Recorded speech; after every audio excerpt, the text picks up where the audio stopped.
I remember that day like it was just yesterday, even though I was only 6 years old.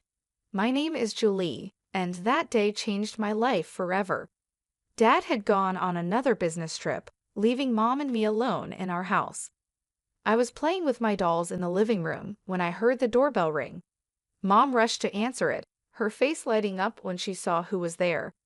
"Julie, honey, go to your room and play," she said, her voice shaking with excitement. I did as she asked, but curiosity got the better of me. I peeked around the corner and saw a tall man I didn't recognize. Mom was quickly packing clothes into a suitcase, moving faster than I had ever seen her move before. Mom zipped up her suitcase and headed for the door. I stepped out from where I was hiding, feeling confused and scared. "Mommy, where are you going?" I asked. "I have to go away for a while, sweetie," she said, not quite looking me in the eyes. "Be a good girl for Daddy, okay?" And just like that, she was gone. No hug, no kiss goodbye, just the sound of a car engine starting and fading away. I stood there, staring at the closed door, waiting for her to come back, but she didn't. The house felt bigger and emptier than ever before. As night came, I grew more scared. I tried to turn on the lights, but I was too short to reach the switches. The darkness seemed to close in around me, and I started to cry. "Mommy, Daddy," I called out over and over, but no one came. I don't know how many days passed. I was hungry and thirsty, and the dark felt alive with monsters waiting to get me. I cried until I had no tears left, then huddled in a corner, shaking with fear. Finally, I heard voices outside. Our neighbor, Mrs. Jeremy, was talking to someone. "I've been hearing a child crying for days," she said. "I'm worried something might have happened." The door burst open, and suddenly the house was full of people, policemen, neighbors, and finally my dad. "Jen," he cried, scooping me up in his arms. "Oh God, Julie, I'm so sorry." I held onto him tightly, crying with relief. Over his shoulder, I saw a policeman holding a piece of paper. "Mr. James," the policeman said seriously, "I think you should read this." Dad gently set me down and took the note. As he read it, his face fell. He suddenly looked much older, like years had passed in just a few moments. "She's gone," he whispered. "Amy's gone. She left us." The next few weeks were a blur. Dad took time off work to stay with me. We had lots of visitors, relatives, friends, and a nice lady who Dad said was a child psychologist. "Jen has been through a traumatic experience," the psychologist explained to Dad. "It's normal for her to have some fears and anxieties after what happened." And boy, did I have fears. I couldn't sleep without a light on. The dark terrified me. I panicked whenever Dad had to leave, scared that he wouldn't come back either. The fear never really went away. It became part of who I was, just like my brown hair or green eyes. I became Julie James, the girl whose mother left her, the girl afraid of the dark, the girl always worried about being abandoned. As days turned into weeks and weeks into months, life started to feel normal again, but a new kind of normal. Dad and I became a team of two, figuring out how to live in this new world without Mom. He learned to braid my hair. He wasn't very good at first, but he got better with practice. And I learned how to make his coffee just the way he liked it. Then everything changed when Dad met Lauren. I was 8 years old when he introduced me to her.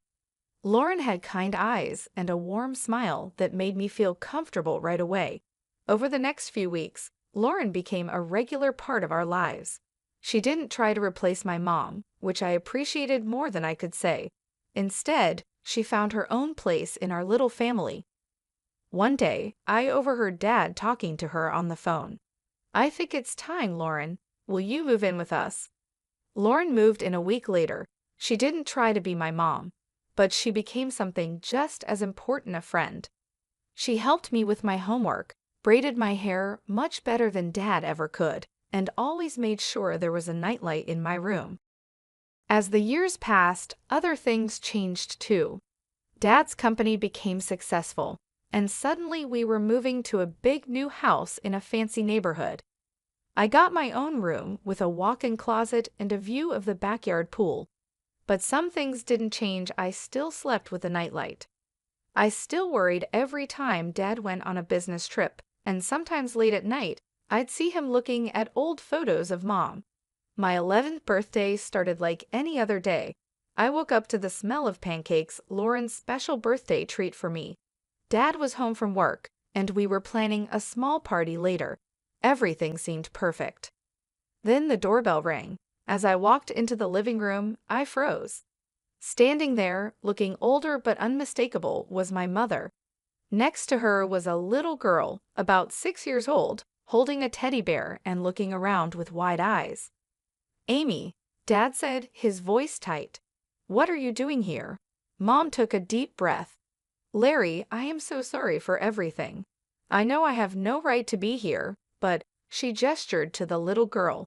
"This is Maria. She's your daughter." The room went silent. I felt like I couldn't breathe. Dad's face showed a mix of emotions: shock, anger, disbelief, and then something else. "My daughter?" he repeated. Mom nodded. "I was pregnant when I left. I didn't know then. I swear, Larry, I've made so many mistakes. I'm not asking you to forgive me, but Maria, she deserves to know her father." I watched as Dad knelt down to the little girl's level. "Hi, Maria," he said softly. "I'm your dad." Maria looked up at him shyly. "Hi," she whispered. As Dad talked to Maria, I noticed Lauren standing in the doorway, her face pale. She turned and walked away quickly. I wanted to follow her, but I felt stuck, unable to move. The next few hours were a blur: lots of adult conversations I wasn't supposed to hear, raised voices, and tears. I hid in my room, hugging my knees to my chest, trying to make sense of it all. Later that evening, Dad came to talk to me. "Julie," he said, sitting on the edge of my bed, "I know this is a lot to take in. Your mom, she's made some big mistakes. But Maria, she's innocent in all this. She's your sister. I've decided to give your mom another chance, for Maria's sake." The next day, I watched from my window as Lauren packed her car. She looked up and saw me watching, with tears in her eyes. She waved goodbye. I waved back, feeling like a part of me was leaving with her. Mom and Maria moved in that same day. Maria took the guest room, and Mom took her old place in Dad's room.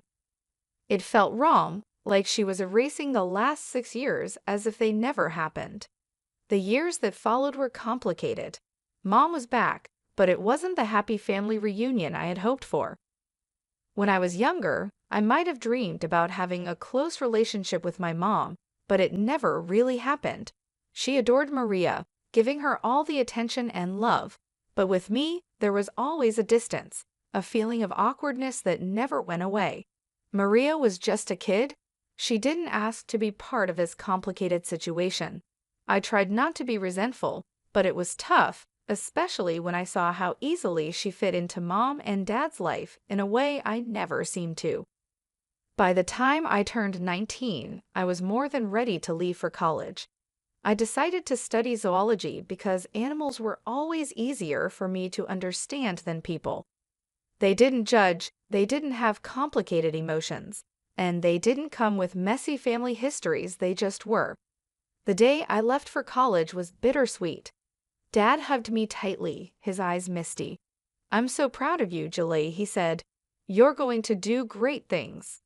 Mom gave me an awkward pat on the shoulder and said, "Good luck," but her smile didn't quite reach her eyes. Maria, now 14, rolled her eyes and muttered, "Finally, I get my own room." I pretended not to hear her and focused on Dad's warm embrace. College was a relief. For the first time, I was away from the tension at home and the constant reminder of my complicated family situation. I threw myself into my studies, finding peace in the world of animals and nature. But even though I did well in school, I struggled socially. Years of feeling like an outsider in my own family had left a mark. I was quiet, reserved, and always afraid of getting too close to people. What if they left, like Mom had? What if they replaced me, like Maria seemed to have done? Instead, I found comfort at the small zoo on campus, where I volunteered in my spare time, caring for the animals. There was a particularly grumpy old llama named Larry who became my favorite. He didn't like most people, but he seemed to tolerate me. The years at college went by quickly, and before I knew it, I was graduating. As I stood in my cap and gown, diploma in hand, I scanned the crowd. Dad was there, beaming with pride. Mom and Maria were there too, clapping politely.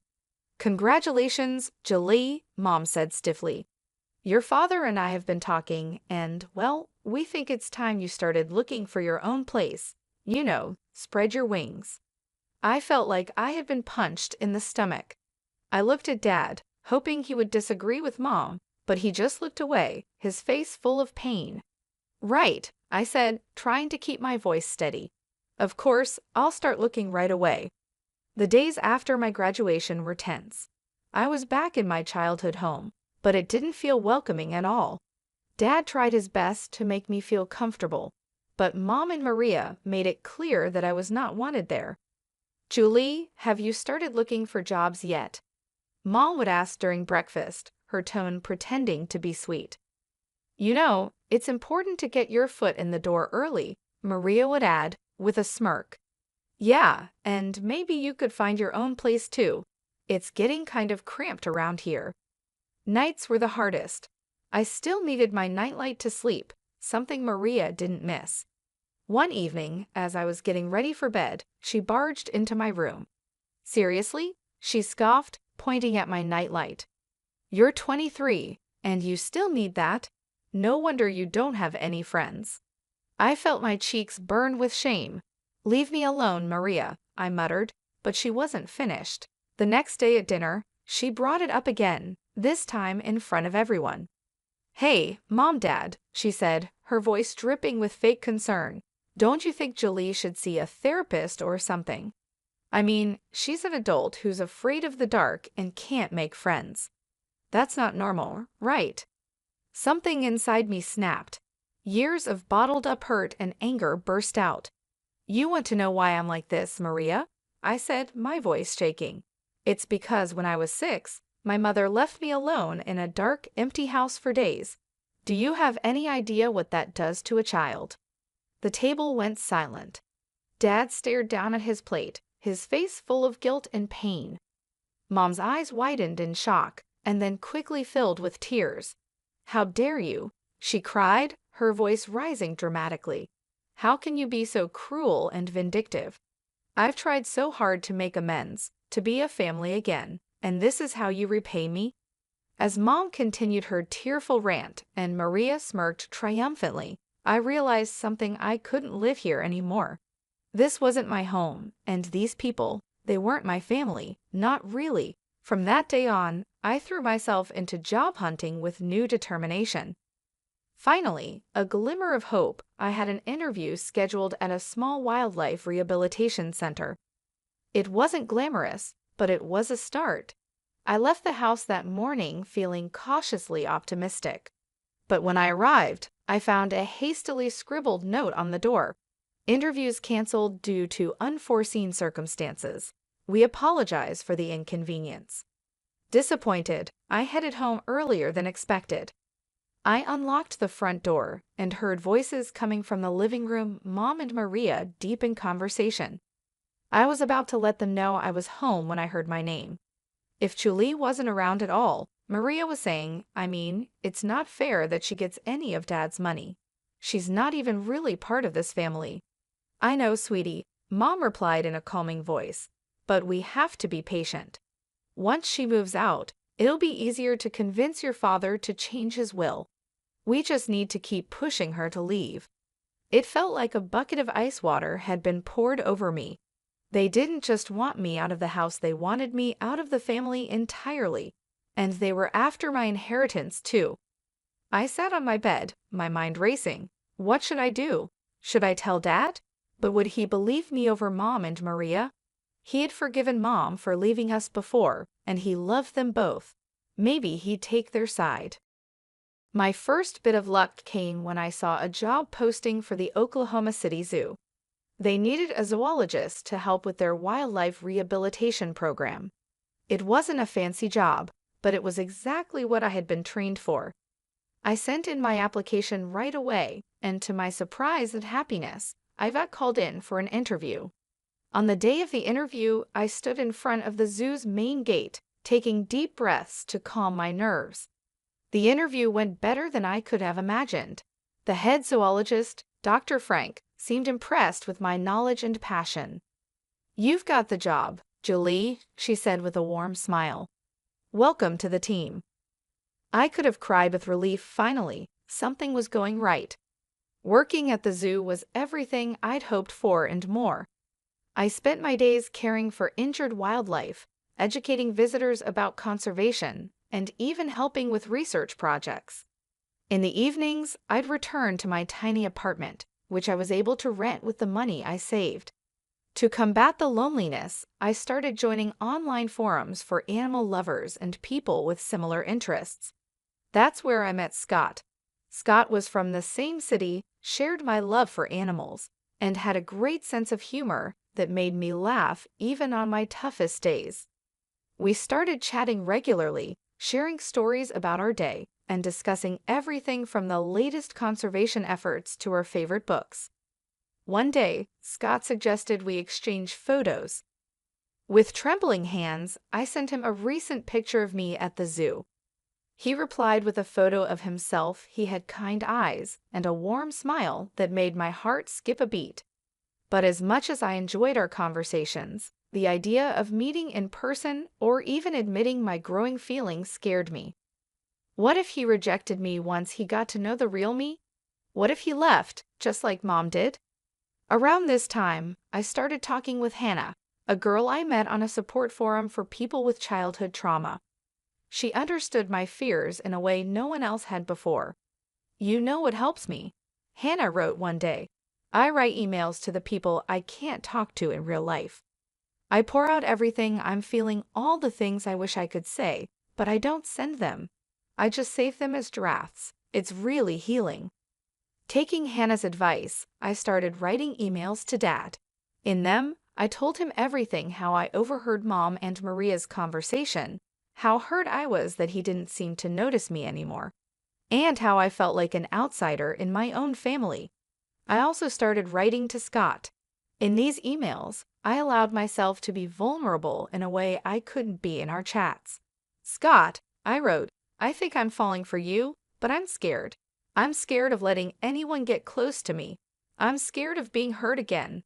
These emails, too, remained unsent, my feelings safely tucked away in my drafts folder. Dad would call occasionally, his voice a mix of concern and confusion. "Julie, honey," he'd say, "why don't you come over for dinner this weekend? We miss you." Each time, I'd come up with an excuse. "Sorry, Dad, I've got a big project at work," or "I'm not feeling well this week, maybe next time." Then, one Thursday afternoon, I was at the mall picking up some essentials when I heard a familiar voice call my name. "Julie, is that you?" I turned around, and there she was, Lauren, my former stepmother. She looked older, but her kind eyes were just the same. Before I knew it, we were hugging, years of separation melting away in an instant. That's when I noticed a young boy standing beside her, looking up at us curiously. "This is my nephew Justin," Lauren explained, ruffling the boy's hair affectionately. "I'm raising him now," Lauren explained, her voice soft. "My sister passed away last year." Over coffee, Lauren filled me in on her life after she and Dad split up. She had been on her own until her sister's death left Justin in her care. After that, we started meeting regularly, sometimes just the two of us, sometimes with Justin.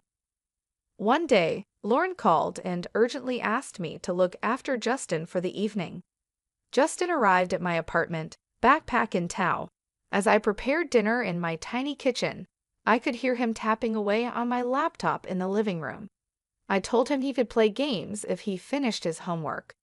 When I came out of the kitchen with 2 plates of spaghetti, I found Justin looking guilty, his face pale.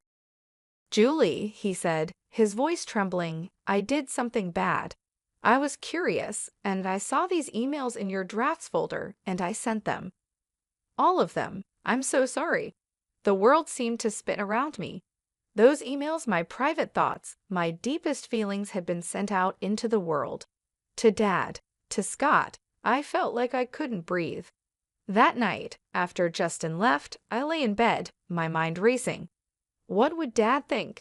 And Scott, oh God, Scott. My phone pinged with a message notification. It was from Scott, but I couldn't bring myself to read it. What if he was disgusted by my feelings? What if he never wanted to speak to me again? I barely slept that night, tossing and turning, imagining all the worst-case scenarios. A few days later, my phone rang. It was Dad. "Julie," he said, his voice serious. "We need to talk. Can you meet me at the cafe near your old high school?" My heart pounded as I sat across from Dad in the small cafe. He looked tired, his face showing lines I hadn't noticed before.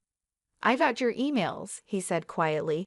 "Julie, I had no idea you were feeling this way about your mother, about Maria, about everything." I couldn't meet his eyes, feeling a mix of shame and fear inside me. "Julie, look at me," Dad said, his voice gentle but firm.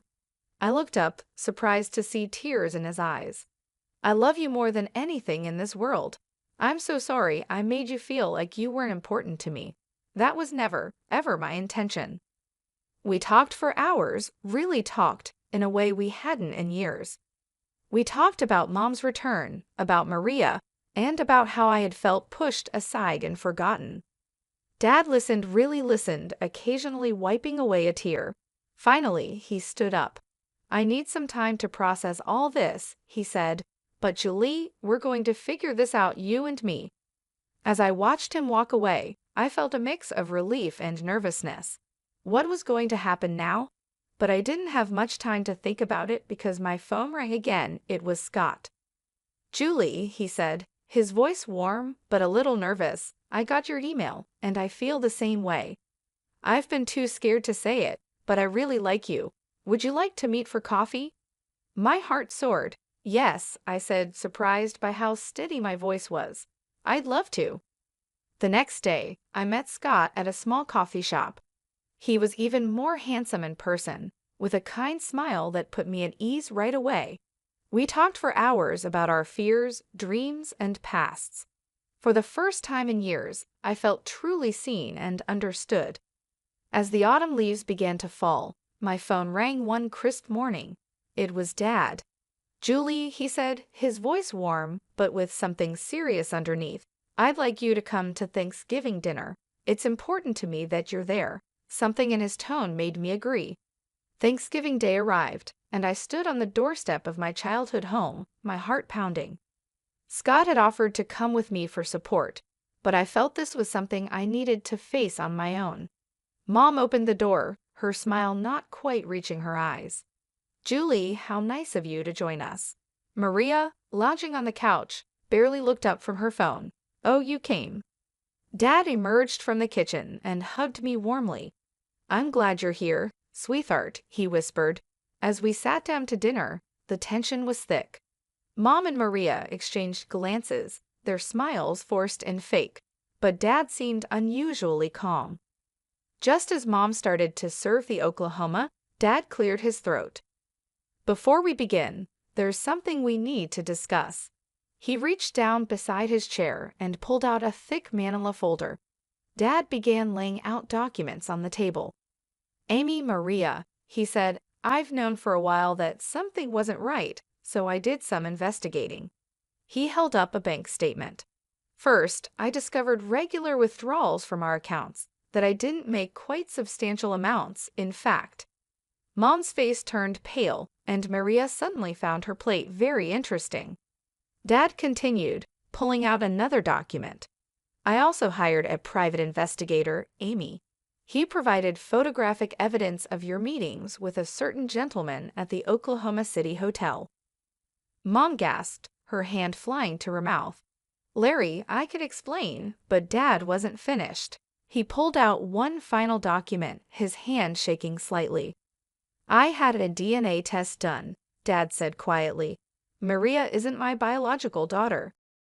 The room went silent. Maria's phone slipped from her hands and clattered to the floor. Mom looked like she might faint. I've already spoken to my lawyer, Dad continued, his voice steady even though his eyes showed emotion. Amy, I'm filing for divorce, and I'm afraid I'll have to ask both you and Maria to leave this house. Mom found her voice, anger replacing her shock. You can't do this. I'll take you for everything you've got. Dad's expression hardened. Actually, Amy, you won't. If you try to claim any property, I'll countersue and demand repayment of all the money you've taken, plus what I've spent raising Maria. My lawyer assures me I have a very strong case. Tears streamed down Mom's face as she realized the seriousness of the situation. Maria sat in stunned silence, her world falling apart around her. In the days that followed, Mom and Maria moved out. Dad and I began to rebuild our relationship, stronger than ever before. We started having weekly dinners, long talks, and even began planning a father-daughter road trip. One day over coffee, Dad hesitantly brought up Lauren. I've been thinking a lot about the past, he said, about the mistakes I made. I reached out to Lauren to apologize. We've been meeting for coffee, talking things through. I smiled, genuinely happy for him. That's wonderful, Dad. Lauren is an amazing woman. As for me, things with Scott were going better than I could have ever imagined. He was patient, kind, and understood my fears and insecurities. With his support, I was even starting to work through my issues in therapy.